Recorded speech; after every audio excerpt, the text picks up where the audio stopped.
That is a ridiculous question, and I yes will not or no? No. I will Chairman, take that as a yes. I am not going to respond to that kind of personal attack, which is not a question. Whoa, hold on a second. Did you just see what happened there? That wasn't a normal question. That wasn't even oversight. That was a straight-up confrontation. The moment Ilhan Omar leaned in and started demanding yes or no answers from Elliott Abrams, you could feel the entire hearing shift. This wasn't about gathering information anymore. This wasn't about Venezuela. This wasn't about policy. This was about setting someone up.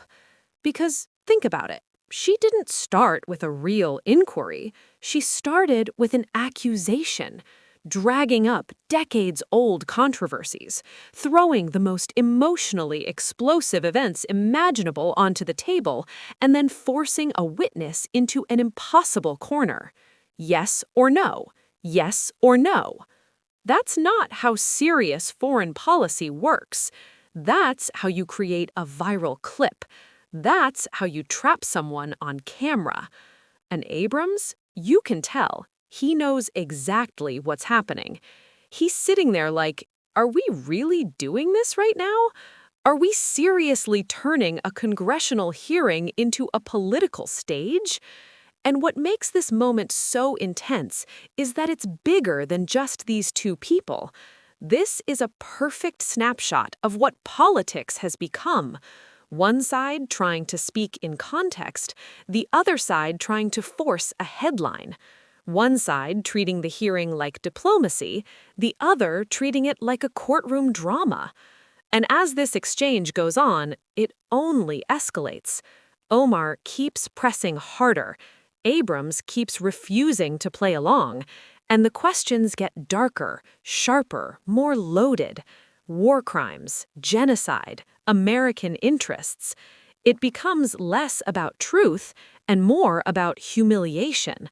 So stay right here, because what you're about to see is not just a tense back and forth, it's a full-blown political showdown. And by the end of it, you'll understand why so many Americans are asking, was this really about accountability, or was it about putting on a performance for the cameras? Let's get into it. Mr. Adams, in 1991, you pleaded guilty to 2 counts of withholding information from Congress regarding your involvement in the Iran-Contra affair, for which you were later pardoned by President George H.W. Bush. I fail to understand why members of this committee or the American people should find any testimony that you give today to be truthful. If I can respond to that. It wasn't a question. On February, that was not a question. That was I reserve the right to my time. It is not right. That was not a question. question. Committee can attack on February 8th, who is not permitted to reply. That was not a question. Thank you for your participation. On February 8th, 1982, you testified before the Senate Foreign Relations Committee about U.S. policy in El Salvador. In that hearing, you dismissed as communist propaganda report about the massacre of El Mozote, in which more than 800 civilians, including children as young as 2 years old, were brutally murdered by U.S.-trained troops. During that massacre, some of those troops bragged about raping a 12-year-old girl before they killed them. Girls before they killed them. You later said that the U.S. policy in El Salvador was a fabulous achievement. Yes or no, do you still think so? From the day that President Duarte was elected in a free election to this day, El Salvador has been a democracy. That's a fabulous achievement. Yes or no, do you think that massacre was a fabulous achievement that happened under our watch? That is a ridiculous question, and I yes or no? No. I I will, Sorry, Mr. I will Chairman, take but that as a yes. I am not going to respond to that kind of personal attack, which is not a question. Yes or no, would you support an armed faction within Venezuela that engages in war crimes, crimes against humanity or genocide, if you believe they were serving U.S. interest, as you did in Guatemala, El Salvador, and Nicaragua? I am not going to respond to that question. I'm sorry. I don't think this entire line of questioning is meant to be real questions, and so I will not reply. Whether you, under your watch, a genocide will take place and you will look the other way because American interests were being upheld is a fair question, because the American people want to know that anytime we engage a country, that we think about what our actions could be and how we believe our values are being furthered. That is my question. Will you make sure that human rights are not violated and that we uphold international and human rights? I suppose there is a question in there, and the answer is that the entire thrust of American policy in Venezuela is to support the Venezuelan people's effort to restore democracy to their country. That's our policy. I don't think anybody disputes that. The question I had for you is that does the interest of the United States include protecting human rights and include protecting people against genocide? That is always the position of the United States. Thank you. I yield back my time. Not even close. No, this wasn't a hearing. This was political theater at its most shameless. And guess what? It started immediately. Ilhan Omar didn't stroll in looking to understand Venezuela. Nope. She walked in with a script. Not a script for answers. A performance. A dramatic takedown.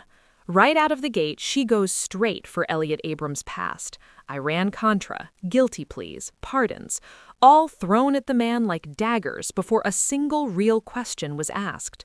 Then, with all the subtlety of someone trying to headline themselves into history, she essentially tells the country, why should anyone trust you?